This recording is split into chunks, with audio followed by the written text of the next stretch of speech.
singing this Hanukkah song, the melody, it reminds me of miracles.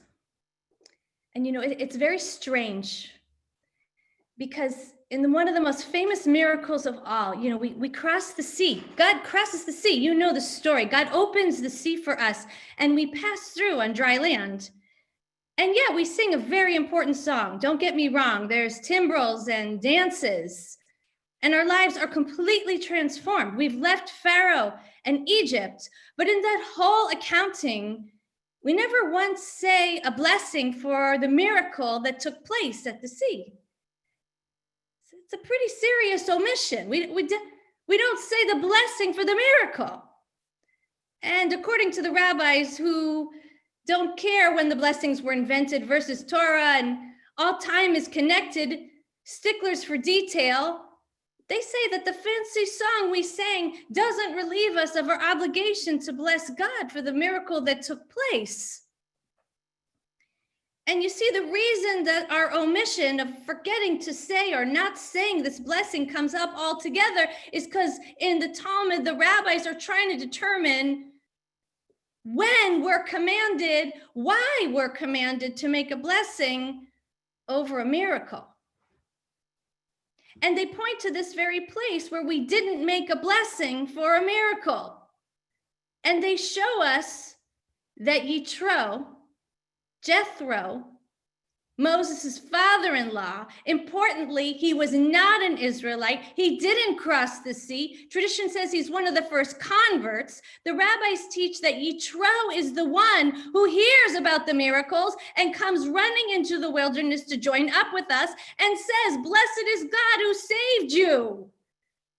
Now, Yitro doesn't exactly use the word miracle in his blessing, but it doesn't matter to the rabbis. It's close enough. So what do we learn from this? That we're supposed to bless the miracles, right? That omitting that mitzvah is a big deal. But we also learn that sometimes we miss the miracles, don't we? Even really obvious ones. Sometimes we need other people who weren't even there to tell us, you know, that thing that happened, the fact that you're a totally different person now, that was a miracle. Say the blessing.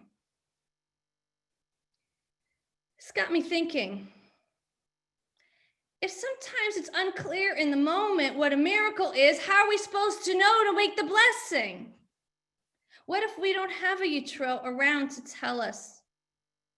And this is a timely question because Hanukkah, it's next week. It's a festival of miracles, and we talk about the miracles that happened in our ancestors' time and ours. And when we talk about our time, I want to know what miracles we're talking about. I want to know why the oil lasting for 8 days or even a military victory is a miracle, but seemingly more obvious things like, I don't know, babies being born is not called a miracle in our tradition. And I looked, I tried to find the answer. You know me, I looked, it's just not clear. Because not only is there more than one Hebrew word for miracle, we have nes, we have pele, sign. The Torah is full of miracles. Not only is there more than one word for miracle, but the Torah is so full of miracles that nobody seems to notice them. In fact, more typically, the miracles that God performs in Torah are misinterpreted by us as curses. Right? So in the wilderness, God gives us manna and water and freedom and even Torah. And what do? We cry and ask to go back to Egypt. And we ask for leeks and quail and build golden idols, right? So maybe the thing we're actually learning here is that miracles are, contrary to what we would expect, actually very hard to acknowledge when they happen in Torah and now. And maybe that's why Yitro, Jethro, was conjured up in the Talmud by the rabbis as the miracle identifier, even though he wasn't there when it happened. Because it's as if they're admitting it's just hard to make the miracle call. And it's even hard to call out miracles that already happened. You see, in Talmud, when the rabbis are discussing the command to say the blessing upon encountering places where miracles occurred, they're creating the list of the historic miracles of our people, a miracle map, if you will, and I definitely want one. The rabbis themselves have difficulty because not everybody agrees on what the miracles are. You know, some of the miracles, some of them haven't heard of yet. They were like lower level miracles. And even in another case, somebody wants to add the place where Lot's wife was turned into a pillar of salt onto the miracle list. And memorable as it is, it's only when another voice points out that while Lot and his children miraculously live, this is actually really the site of a tragedy, that they seem to start changing their view.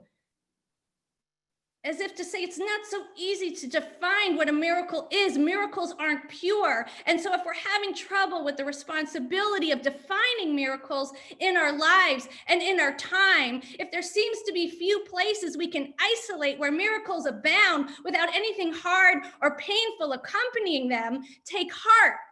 Even the rabbis have trouble finding miracles that are completely free from pain.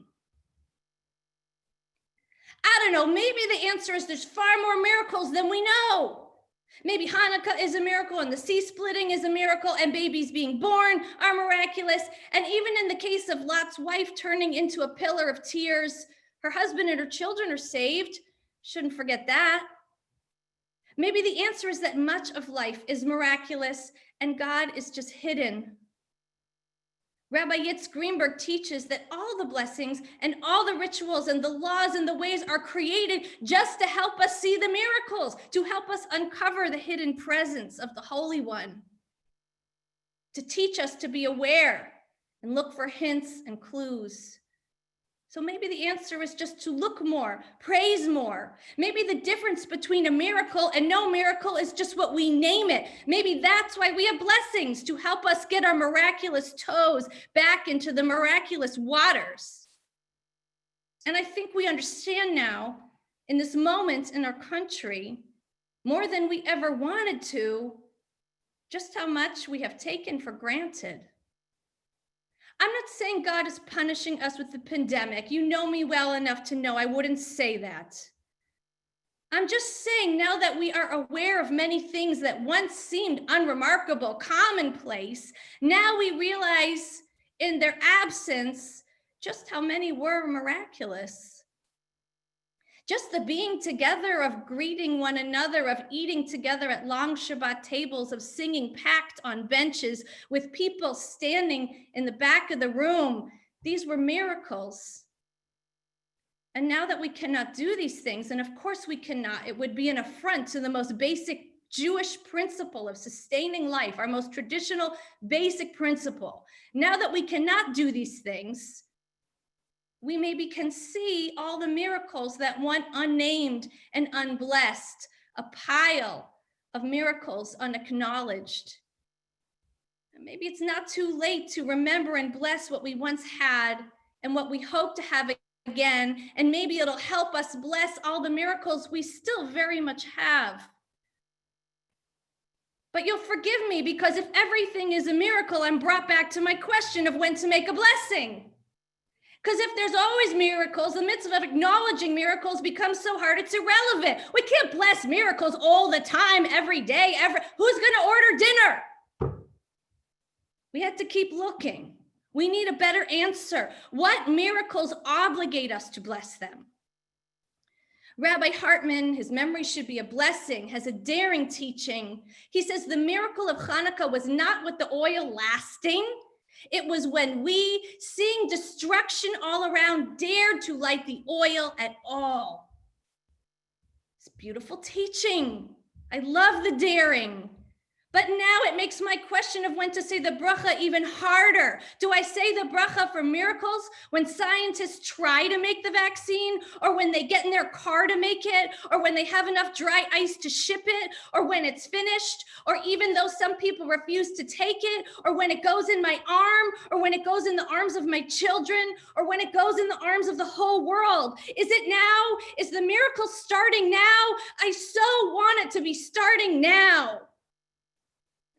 Where is Yitro to tell me when the miracle is happening? Rav Soloveitchik points out one last idea. He begins with the moment when Moses discovers the burning bush. You know, the bush that's on fire but doesn't burn away. It's the place where Moses is going to hear God and answer and change his whole life. Soloveitchik teaches that nowhere in this encounter does Moses call what happened a miracle. Moses says, I see a great sight, Mareh HaGadol. But notice, Moses doesn't call what happened. Nowhere does he call it a miracle. Now, maybe Moses not saying anything here. It's not as big an omission as not blessing the splitting of the sea. But as miracles go, this one seems pretty obvious, pretty miraculous. But Soloveitchik teaches from this, and this is critical, that miracles are only important, and I'm going to add only worth blessing if they lead to transformation and change. In other words, you could call it a miracle and you'll be right. But if it doesn't lead to anything, a burning bush is still just a burning bush. But see, in Moses' case, Moses heard the voice of God in that bush and went to Pharaoh, and he changed his life, and he created an alternative story to oppression. The miracle might have caught Moses' attention, but what makes it great in Soloveitchik's eyes and makes it worth a blessing in mine is the mission that Moses accepted after. So now at last, perhaps we understand when to say the blessing for miracles. Now we understand there are miracles all the time, but then there are miracles that instigate our transformation and compel us to change. In Soloveitchik's words, these are the moments that are not only miraculous, they are great.